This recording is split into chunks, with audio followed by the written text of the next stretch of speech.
প্রখ্যাত ইসলামী চিন্তাবিদ ও মুফাসসিরে কোরআন মরহুম আল্লামা দেলোয়ার হোসাইন সাঈদীর দ্বিতীয় শাহাদাত বার্ষিকী উপলক্ষে মোংলার সুন্দরবন ইউনিয়ন জামায়াতে ইসলামীর উদ্যোগে দোয়া ও আলোচনা সভা অনুষ্ঠিত হয়েছে। মঙ্গলবার ১৯ আগস্ট বিকেলে চটেরহাট বাজার চত্বরে এই আলোচনা সভা ও দোয়ার আয়োজন করা হয়।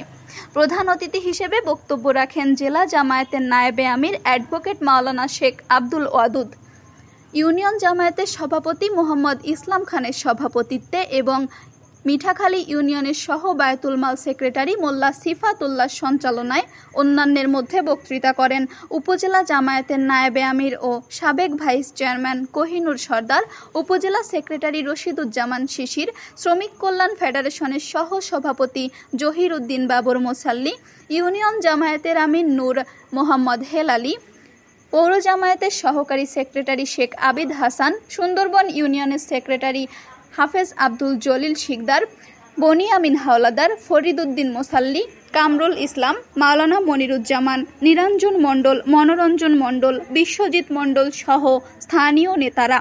এ সময় জামায়াতের বিভিন্ন ইউনিটের নেতাকর্মী সহ বিপুল সংখ্যক জনতা উপস্থিত ছিলেন। বক্তারা বলেন, আল্লামা দেলোয়ার হোসাইন সাঈদী ছিলেন বাংলাদেশের জন্য অফুরন্ত এক সম্পদ, কোরআনের পাখি, ইসলামের এক নিবেদিত প্রাণ দায়ী।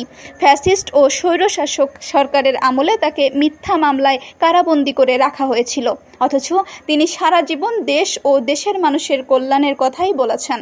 আল্লামা সাঈদী কোরআন ও হাদিসের আলোকে রাষ্ট্র পরিচালনার প্রয়োজনীয়তা সর্বদা তুলে ধরেছেন।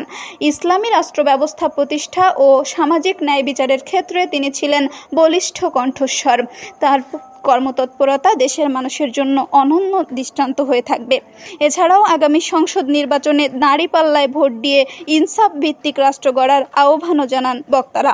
আগামী নির্বাচনের আগে ইসলামের একটা ঐক্য হবে, আর এই ইসলামের ঐক্য যে মার্কা আমাদেরকে দেবে, সেখানে যদি দাঁড়িপাল্লা হয় আমরা দাঁড়িপাল্লায় ভোট দেবো, সেখানে যদি হাত পাকা হয় আমরা হাত পাকায় ভোট দেবো, সেখানে যদি অন্য কোনো মার্কা দিয়ে থাকে আমরা সেই মার্কায় ভোট দিয়ে দিন বিজয়ের কাফেলাকে বিজয় করতে চান কে? এটা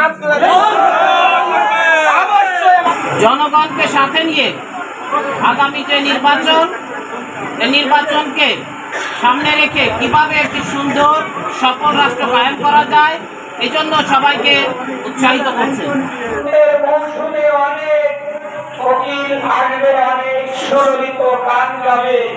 মানব দরদী ফুলের মতো পবিত্র অনেক কিছুই বলবে। তাদেরকে এই সরকারের বিরুদ্ধে তাদের আন্দোলনের কোনো প্রমাণ নেই, একটি মামলা করে ইতিহাস নেই। যারা আপনাদের ব্যথার বসে ছিল না, যারা আপনাদের কষ্টের শরীর ছিল না, এদেরকে কোনো ভয় যেন এই ময়দানে জায়গা না পায়, সে সম্পর্কে আপনাদেরকে হুঁশিয়ার থাকতে হবে। সাঈদী সাহেব যেন আর কোনোদিন ওই তাফসীর মাহফিলের জগতে না যেতে পারে। দ্বিতীয় হলো 14ই আগস্ট সন্ধ্যাবেলায় বিকেলবেলায় যদি তাকে মারা হয়, তা কোনো 14ই আগস্ট কেউ কোনোদিন 41 সাল পর্যন্ত ক্ষমতায় থাকবে, কেউ একটু দোয়া করতে পারবে না, নাম উচ্চারণ করতে পারবে না। এই পরিকল্পনা করে 14 তারিখ তাকে দিন কি করা হলো, মৃত্যু ঘটানো হলো। সম্মানিত ভাইরা, আসুন যে চিন্তা যে চেতনা নিয়ে সাঈদী সাহেব কাজ করতেন, ইসলামের সুমহান আদর্শ দিকে মানুষকে আহ্বান করতেন, সেই আদর্শ যদি বাস্তবায়ন হয়, তাহলে হিন্দু, বৌদ্ধ, খ্রিস্টান সবই কি হয়ে যাবে, তারা সবাই নিরাপদে বসবাস করবে। সবাইকে নিরাপদে বসবাস করার আহ্বান সাঈদী সাহেবের, সেই আহ্বানকে সামনে রেখে সবাইকে বলতে চাই, আসুন ইসলামের এই সুমহান আদর্শ যদি বাস্তবায়ন হয়, তাহলে আসলে আইন বাস্তবায়ন হলে হিন্দুরা সবচেয়ে ভালো থাকবে। হিন্দুদের উপরে কোনো রকম অত্যাচারের, নির্যাতনের রুলার কেউ চালাতে পারবে না। পরে মরহুম আল্লামা দেলোয়ার হোসাইন সাঈদীর বিদেহী আত্মার মাগফিরাত কামনায় দোয়া মোনাজাত শেষে তাবারক বিতরণ করা হয়। Desk report, Mongla post.